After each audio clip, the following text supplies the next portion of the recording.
ఆమేన్. యెహోవా అందరికీ ఉపకారి. ఫస్ట్ మనం చూసుకున్నాము యేసుక్రీస్తు అందరికీ ప్రభువు. ఇక్కడ యెహోవా అందరికీ, అక్కడ యేసుక్రీస్తు అందరికీ ప్రభువు అని ఉంది.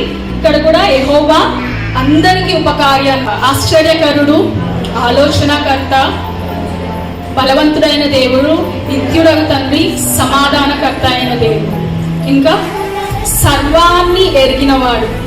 మనం కూర్చుంటయు లేచుటయు మనం ఎక్కడికి వెళ్ళినా కూడా ఆయనకి తెలుసు. సర్వాన్ని ఎరిగిన దేవుని మనము ఆరాధించుకుందాం.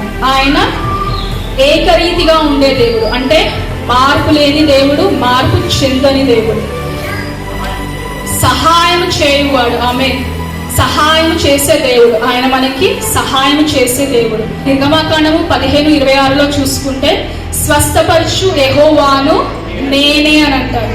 ఎవరంటే మనల్ని స్వస్థపరిచేది? దేవుడు. యేసుక్రీస్తు రక్తము ద్వారా ఆయన మనల్ని స్వస్థపరుస్తున్నాడు.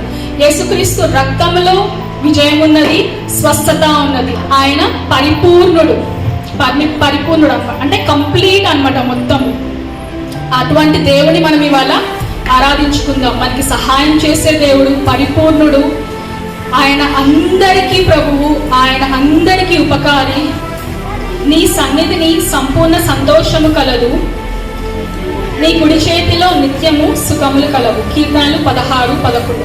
మనము మనస్ఫూర్తిగా ఆరాధన చేస్తే మనకు ఆయన సన్నిధిలో సంపూర్ణ సంతోషం.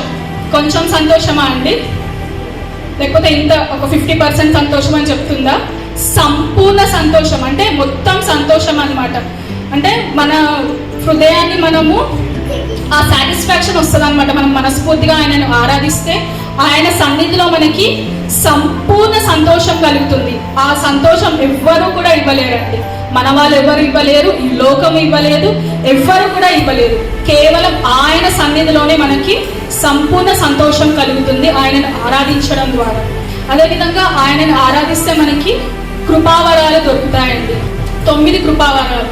ఆత్మ మూలంగా బుద్ధివాక్యమును, ఆత్మ అనుసరించిన జ్ఞానవాక్యమును, ఆత్మ వలననే విశ్వాసమును, ఆత్మ వలనే స్వస్థపరచు వరము, అద్భుత కార్యములను చేయు శక్తియు, ప్రవచన వరమును, ఆత్మల వివేచనయు, నానావిధ భాషలను, భాషల అర్థము చెప్పు శక్తియు, ఇవన్నీ కృపావరాలండి. 1 కొరింథీయులు 12:8-10 మనం చూసుకోగలము.